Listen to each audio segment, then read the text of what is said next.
that they are lifted up and ensure that they have the respect that they deserve. And unfortunately, this administration is not giving it to them. If it's never been clear to you, it should be clear now that federal employees are the backbone of our democracy.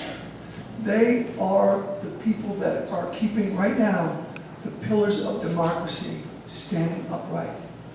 And I was a federal employee for almost 3 decades, and one of the things that allowed me to do my job as a public servant and do it well and to fight for justice every single day was that I always knew that someone had my back. I always knew that. And so I felt like if I went after the toughest and biggest Wall Street criminal who had just taken money, millions of dollars away from people who lost their homes, that I felt like even if something went wrong, someone would have my back. I talk to people today in the federal workforce, and they don't believe that anymore. When I tell everybody, when I get to Congress, I'll have your back. Thank you. So I disagree with that executive order, and I would fight back however possible legislatively to make sure we're protecting our federal workers. I truly believe that they are a national treasure in this country. They keep us going in the right direction. They have that base of knowledge to pass on from one administration to the next, and I really think it's unfortunate the way in which this administration is treating federal employees. My own husband has been a federal employee for 11 years, and I know so many of them live here in VA 10. And so I would most definitely protect their retirement, their pensions, their collective bargaining rights if elected to Congress. And I think it's also, as Alison said, the attitude of this administration towards federal employees is exactly exemplified when he puts someone like Scott Pruitt as head of the EPA, who has had lawsuits against the EPA. He's not working in favor of that, and not only have scientists left the EPA, lobbyists have replaced them. And so I think we need to work harder to protect our federal employees.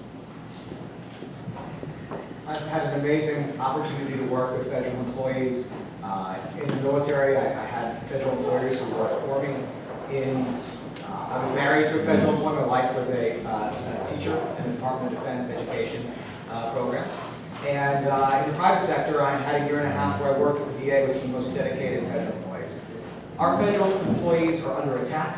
They're under attack not just because of the threat to collective bargaining, but because of the budget cuts that are being proposed by this administration. We have a federal law enforcement officer right here in this audience who I just had a chance to talk to beforehand.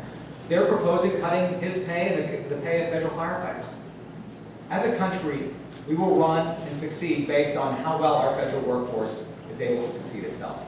And undermining them, undermining their benefits, undermining the willingness of people to join the federal workforce is one of the worst things we can do as patriots for our country. And I think we need to frame this as an issue of patriotism and as an issue of national security, because that's exactly what it is.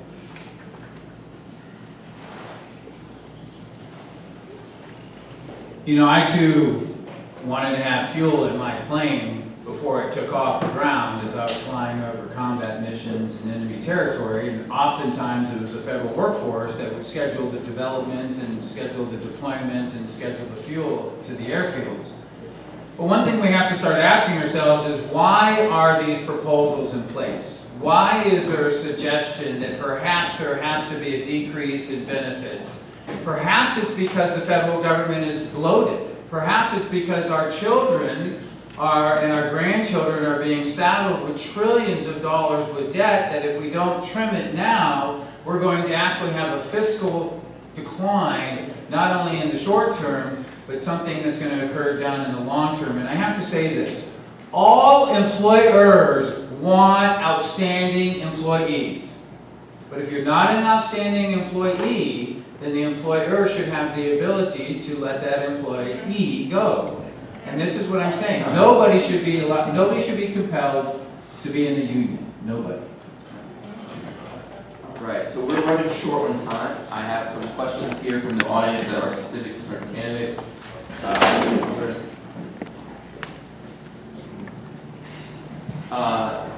So I'm going to ask a party-specific question, and there's more than one.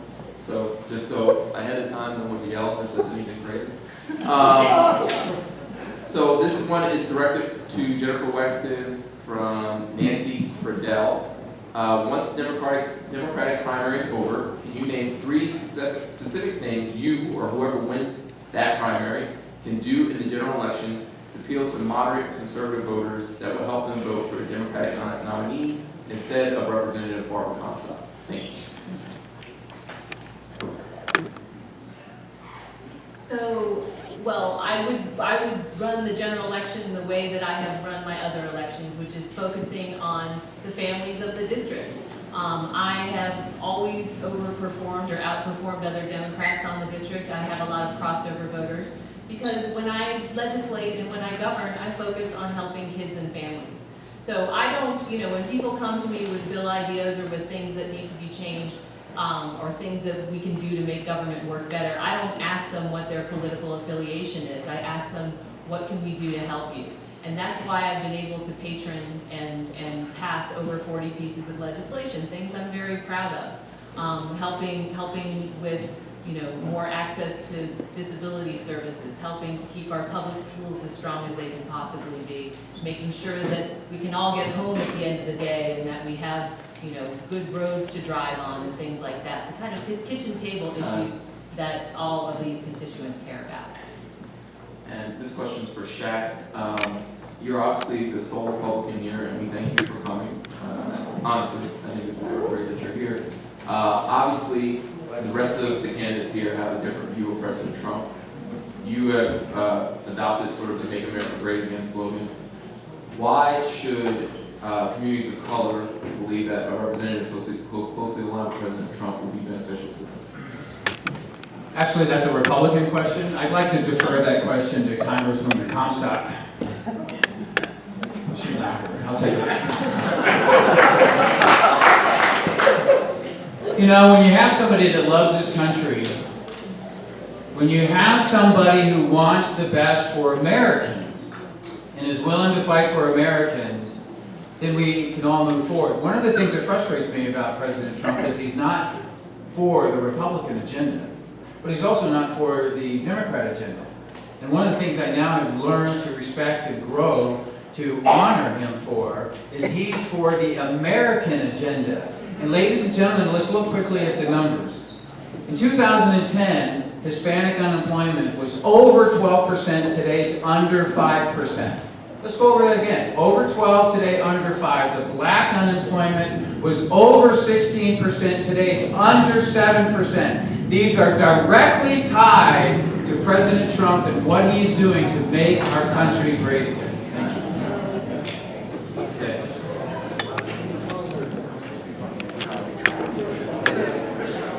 All right, we're going to ask one final question, and then we'll allow the candidates to have their 1 minute quote. I thought you were going to ask some LGBTQ questions. We're getting our one question here. We wanted to ask a lot of questions.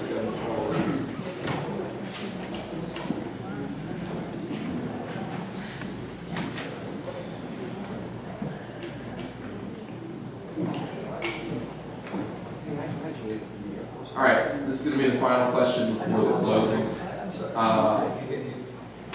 Final question before the close. Public education, this came from Facebook, public education is under attack in this country and teachers are fighting back louder than ever.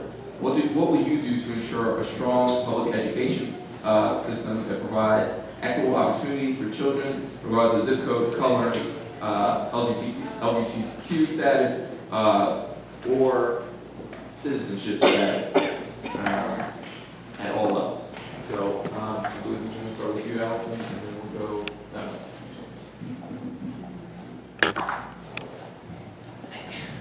I mean, the first thing that we need to do in Congress is to exercise our oversight and accountability responsibilities related to Betsy DeVos's fundamental and consistent attacks on the public education system in this country.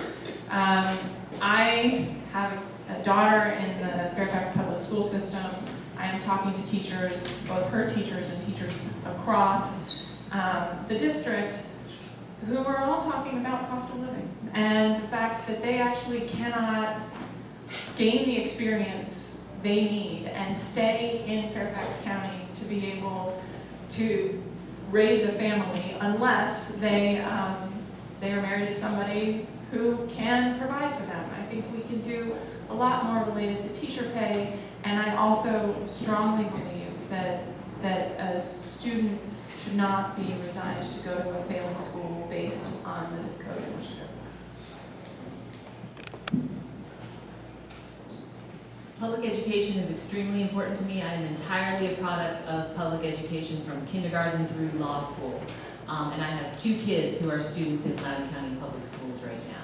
So I have consistently fought against, and I will continue to fight against efforts to take money out of our public schools and put it into private schools. We also need to make sure that every child who comes to school feels safe, whether it's safe from discrimination based on their gender identity or sexual orientation, and safe from the threat of gun violence. Our teachers, we ask a lot of them. We ask them to be instructors, we ask them to be counselors, we ask them to be, confidants. We shouldn't ask them to take a bullet for our kids too.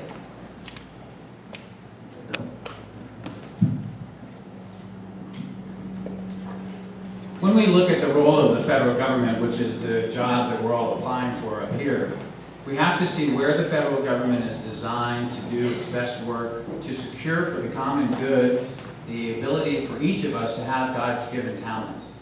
One of the areas that is not in the purview of the federal government is education.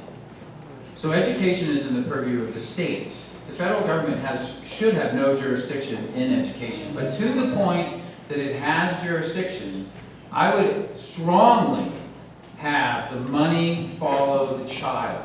So if the child wanted to go to a different school because there's a particular zip code, as was just mentioned, is a failing school, then let the parents decide which is the best school for that child to go to. If the child needed to go to a different alternative school, let the parents decide. We should not be teaching gender identity and open bathrooms as to whichever side I woke up this morning and I want to use. The children are children. Everybody's no audience reaction, and it's not. Sorry on that one, Shak, I have to disagree with you. I think that regardless of your gender identity, regardless of whom you love, regardless of the color of your skin, you're entitled to an excellent public education in this country. Deeply important to me. No reaction. Sorry, no audience reaction. I'm a graduate of public high school. My wife Karen is a public school teacher. My Memorial Day will be filled with fellow public school teachers. So this is dangerous ground for me, but I will say this. I think at the federal level, we have a real opportunity to encourage investment in community schools, where we see our schools as the nexus and focal point of our communities, where there's a partnership between teachers and parents and the community and administrators. And right now, too often, we blame teachers for the difficulties and challenges we have in school. And instead, we should be encouraging them, developing them, offering resources, encouraging partnership, and making sure that communities as a whole understand the importance of a public education and are invested themselves in our school. And that's what I'll fight for in Congress. 3 of my 4 children are in the public schools in Prince William County. And Prince William County, I believe, pays its teachers the least among all counties in Northern Virginia. And I see firsthand when my daughter comes home from a class of 28 children with 1 teacher and no teacher's aides, the desperate need for more funding in public schools and more equal funding in public schools. In Prince William County in particular, you look in the western part of the county, there are great schools, no trailers. The eastern part, there's many trailers, run-down schools. And so I think the federal government can play a role in this. When we look at the 2017 budget, $100 billion was allocated to education funding, while $900 billion was allocated to military funding. And I am 100% in support of our military, but we need to also focus here at home and boost up that next generation by allowing some of those federal dollars to take the burden off our local property tax issues. And in terms of what we should teach in our schools, I think to increase our acceptance of the LGBTQ community, we need to teach the likes of Harvey Milk in our history classes, along with our typical historical heroes. As I talk to people across the district, it's amazing to me how many kids, when they're in school today, are afraid. They're afraid for a number of reasons, and one of the reasons is they're afraid because of gun violence that they hear and read about. So I think and I agree with what most people have been saying here about Betsy DeVos, privatization, and it's taking money away from schools. But I want to make sure that we get real gun safety legislation in this country. It means taking assault weapons off the street, having red flag statutes, and having universal background checks. But the most important thing we need to do for our kids is teach them the truth. And here's the truth. The truth is that when Shak, you chose 2010 as the date for when you looked at unemployment of blacks and minorities, I will tell you this, from November of 2016, Hispanic employment was at 5% below. Black employment was at 7% below. It's been trending down, and it's not because of anything President Trump's done. It's because of the economy that President Obama put forth and is continuing today. I adamantly disagree, Shak, with your opinion on education. Every single child in this country deserves a good public education, period. I am the daughter of a public school teacher. My two daughters in the back go to Fairfax County public schools. We have to strengthen our public schools. We talk a lot about universal kindergarten. I believe we have to also have universal pre-K. We also need to ensure that we fully fund our community college programs and our apprenticeship programs to best prepare our workforce moving forward. And we have to make college more affordable for families. Trump has proposed a budget that puts cuts to Pell Grants, puts cuts to student loans, and makes a 50% cut to work-study programs. For me to go to college, I had to take out the maximum amount of student loans. Work-study, I worked 3 minimum wage jobs, and I got a $1,000 check from my granddad. Had one of those pieces been missing for me, I probably wouldn't be sitting up here. We have to make college more affordable for every family in this country. No audience question. I just want to take a second to thank my co-moderators, Angela, Stephanie, timekeepers. Thanks everyone to help make this happen. Thanks to all the candidates. Give them a round of applause.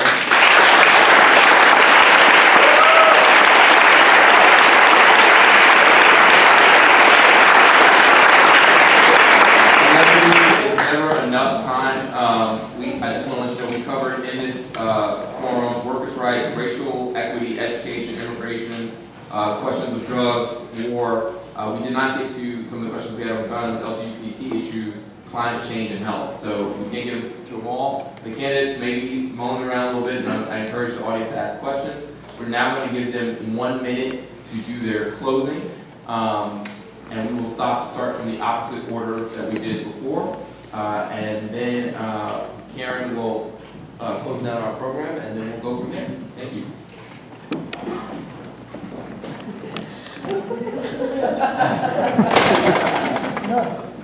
Okay.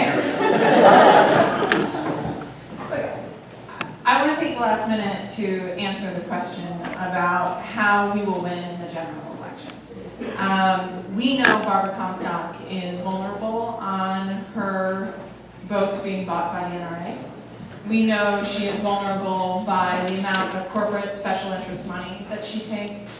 And we know she is vulnerable for not showing up and talking to her constituents. I will be unequivocal in standing up to the NRA and opposing anything the NRA is now. I want to make a distinction between the NRA and responsible gun owners because there is a significant distinction. I won't take any corporate PAC money, and I will always rely on the wisdom and genius of Virginia's 10th voters to solve problems and to serve them. And so I humbly ask for your vote on June 12th. Thank you.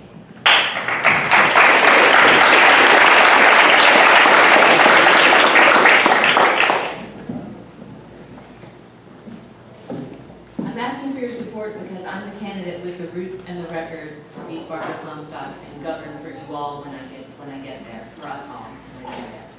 I have been living, working, serving the public in Virginia 10 for the past 2 decades. I'm the only person on this panel who's run for office and won twice in the district by wide margins, and gone down to Richmond and governed in the minority, passing over 40 pieces of legislation. This is what we need to get Congress going again. I will work just as hard for you every single day in Congress, and I hope for your support on June 12th and again in November. Thank you.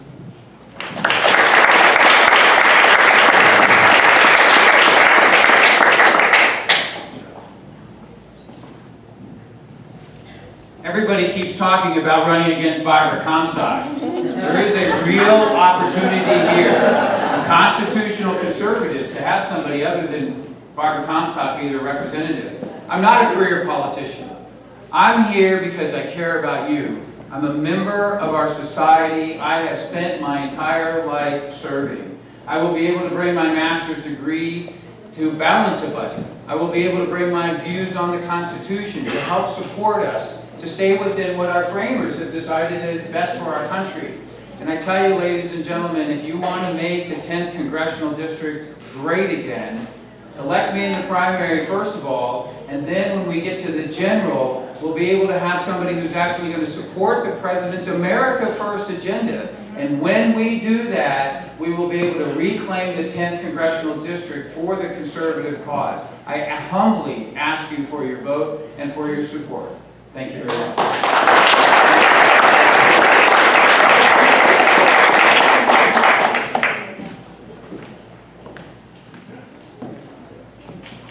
Thank you, Angela and Sean. You've been wonderful moderators, and to the audience, if not wonderful, is not as quiet as they liked. Barbara Comstock has beaten every politician. I'm different. I'm a Rhodes Scholar who served in combat. I support a Medicare for all option, and I'm against drug companies that rip off our seniors. I'm ready to fight the NRA, because weapons of war I carried have no place in our streets or in our schools. After 9/11, the worst threat to our democracy lived in a cave.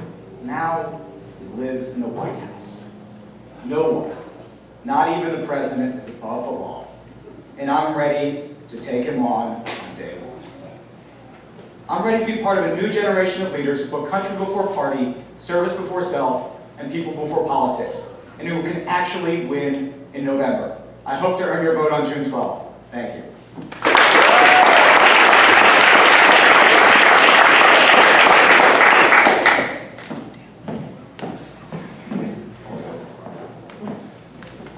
Thank you so much for having us here. We're so close to the primary, Democratic primary. I think it's an important time for you to see us, answer the questions so that you can make your choice. I'm running for Congress for you, for our future generations. The platforms of my campaign include things that I have heard as I talk to voters all over the district, here, out in Leesburg, Winchester, and Prince William County. And these policy issues are single-payer health care so that we can truly have universal coverage, affordable education that takes the burden off the local areas, and also the environment. We didn't get a chance to talk about that today, but I am definitely in favor of high-speed rail across this country so that we can connect our economies, and focusing on green energy jobs, which are not only good for the environment, but good for our economy here in Virginia. And so I think we need a candidate that makes a sharp contrast against Barbara Comstock. She sits on the House Science and Technology Committee right now.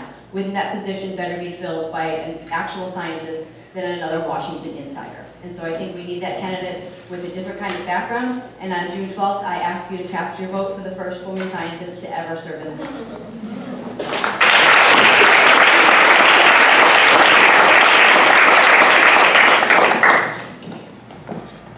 First of all, thank you for spending your Memorial Day weekend with us. This is quite impressive audience. And thank you, Shak, for your service. Thank you, Dan, for your service. And Shak, I think it takes a lot of courage for you to be here, and I thank you for doing that. I know you probably feel like it was a Shak attack, but it wasn't supposed to be that way. Look, if we're going to beat Barbara Comstock, and I do want to beat Barbara Comstock, we're going to need to have someone who can not just have a blue wave, but can encourage a purple tsunami. We're going to need independent. We're going to need moderate voters. We're going to need someone who can help bring people together and be a pragmatic problem solver. We had in Connor Lamb in Pennsylvania and Doug Jones in Alabama, what they showed people was that they could be problem-solving, pragmatic ex-prosecutors. Paul Pelletier, vote for me. Thank you.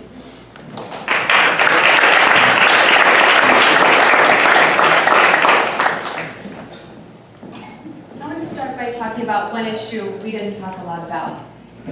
That's ending gun violence. I'm proud to be endorsed by Moms Demand Action and the Pride Fund to End Gun Violence. This issue for me is personal. I had 3 cousins attend Santa Fe High School. And while our family was lucky and they got out safely, many families were not. The idea that this issue is too complicated for Washington to do anything about is absolutely outrageous, and I will fight every day to make sure that not only every child in this district feels safe, but every child in our country feels safe when they walk through the doors of their schoolhouse. I also want to thank you for the opportunity to earn your trust, your confidence, and your vote for 2 reasons. One, I have the lived experience to be competitive in every inch of this district, to go head-to-head with Barbara Comstock and win. And secondly, I have extensive federal legislative experience, both on Capitol Hill and in the administration, over 12 years. And at a time when we need a strong Congress, I will be able to hit the ground running on day 1. My name is Lindsey Davis Stover. Thank you.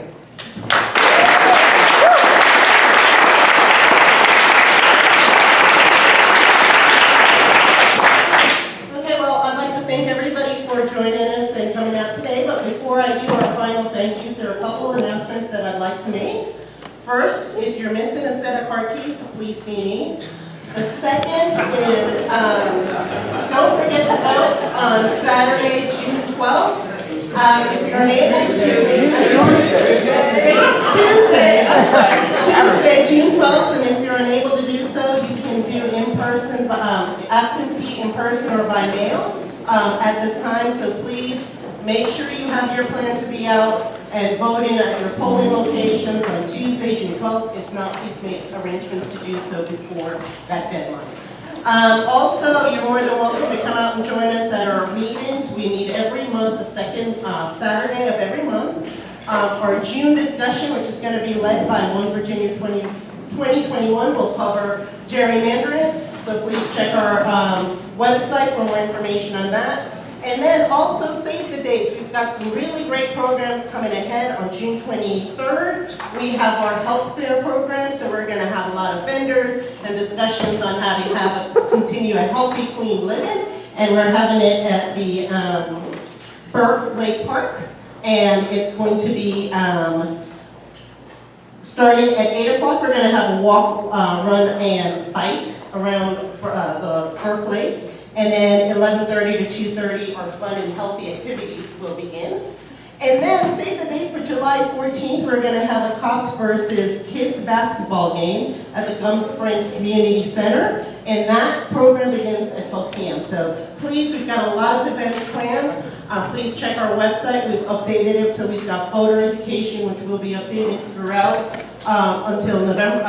Until November, so please check our website. So again, thank you so much for coming out, and let's take this one final time to thank all of our candidates for being here.